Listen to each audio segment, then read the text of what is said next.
Welcome to my thesis proposal. I'm Wendy Marsh, and mine is an autoethnographic thesis about trauma, transformation, and triumph. This brief outline will introduce my thesis in 5 parts: an introduction, a literature review, methodology, ethical considerations, and a predicted conclusion. Let me begin by telling you what this is all about.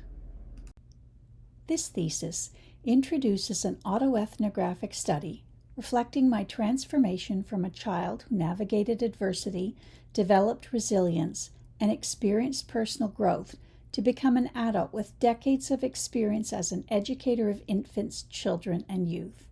I draw on my lived experience to explore the trajectory from a challenging and abusive upbringing to becoming a caring and joyous teacher and scholar.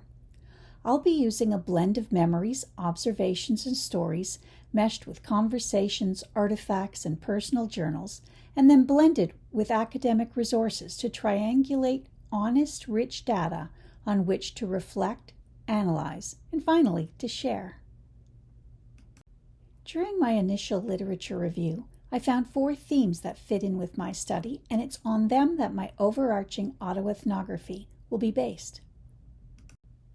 This study will illuminate the process of acquiring social-emotional skills as a means of empowerment and healing by incorporating themes gleaned through my review of literature.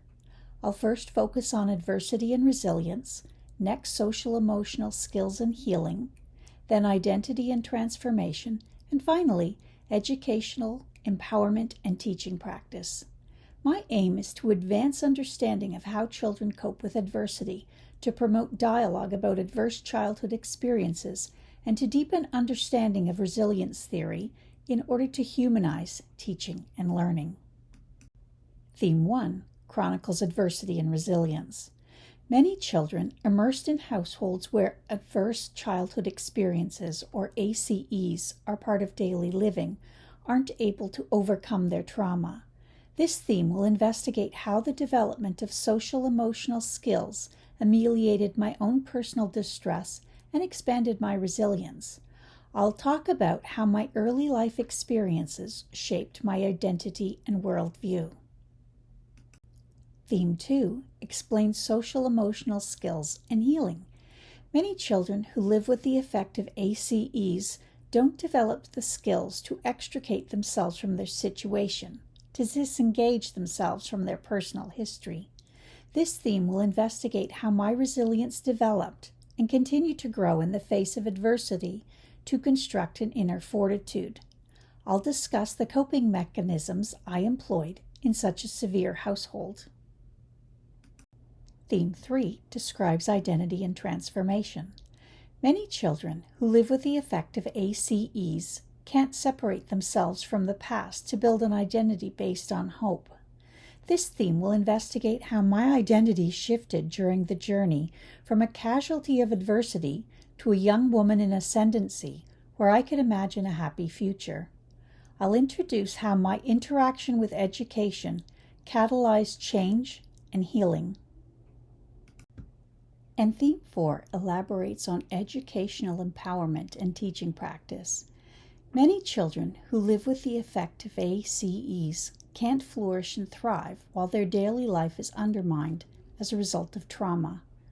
This theme will explore my experiences with personal growth and healing and how that intersects with my role as an educator. I'll wind up my autoethnographic story with the social and emotional skills I acquired and how these skills impacted my life path as I weigh in on Kinneberg et al.'s 2005 study on their attachment, self-regulation, and competency approach. This investigation seeks to examine the intricate kaleidoscope of life which colorfully illustrates my own personal harmony brought about by turning the mirrors on the vision of maltreatment and my survival within that environment into the development of resilience and transformation by shedding light on this important research question. How would I describe the impact of social-emotional learning and the habits of mind on my well-being? My methodology is based on my own conceptual paradigm or framework that creates a roadmap for my research. It outlines the relationships between the variables or properties of emotion that I'll study. My positionality comes from my worldview. It is from this standpoint that I can look at my background, experiences, privileges, and identity to formulate a research lens and acknowledge my biases. In autoethnography, I'm the researcher and the participant. I need to be vigilant that my own preconceived notions interfere as little as possible with my objective observations. The reason I need to be aware of my bias is that autoethnography connects personal narrative to cultural contexts while integrating existing scholarly work. This allows me to leverage my unique perspectives and share stories of what it is that created my identity and the person I've become. Autoethnography employs qualitative, sound research methods that will be utilized as I explore my own experiences to engage readers both intellectually and emotionally. Autoethnography is relevant to this research because this is my story. My background is embedded in the cultural context of my history, which began in 1960. The social norms of the time, my family's cultural influences and economic state, came from roots planted at the end of the Second World War.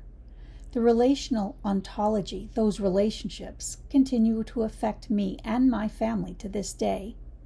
How I know what I know, my epistemology, comes from a subjective intuition that's fed my insight and understanding beyond what empirical evidence in our country's written history can show.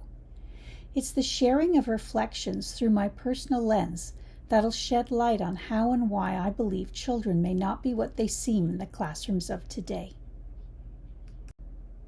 My worldview is based on my experiences, relationships, and understandings.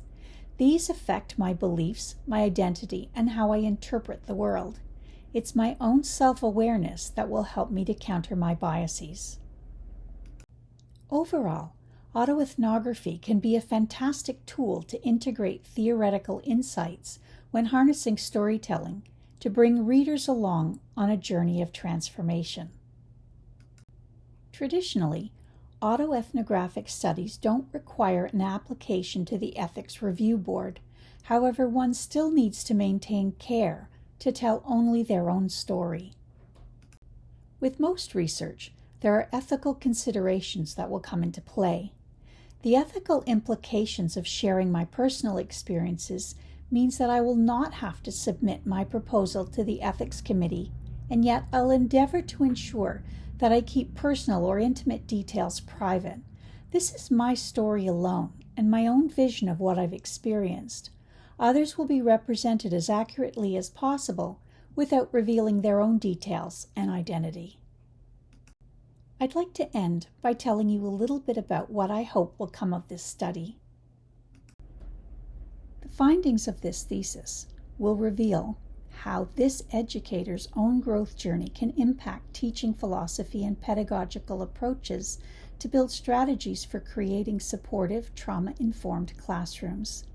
This study challenges traditional research paradigms as it breaks the silence, stigma, and shame around ACEs while promoting exploration of the power of storytelling and personal narratives. The implications expounded on in this study will have the potential to drive systemic change for teacher training that can lead to improved student outcomes. I'm a lot of things, but who am I really? I'm one who writes as a grounded theorist. That is, I prefer to use reflexive, qualitative research methodology to generate theory from study data and observations gathered through my senses. For me, reality is a social construct perceived through what we see and feel through lenses of our cultures and personal histories.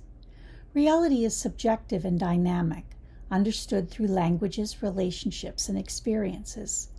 We interpret actions as right or wrong, or somewhere along a continuum between the two.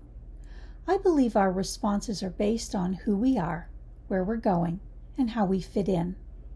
On our life paths, we add context to our biases and are drawn to elements that give us comfort. I hope you'll come with me as I turn over some family rocks to discover my own identity and place within it. Perhaps you'll recognize your own self there.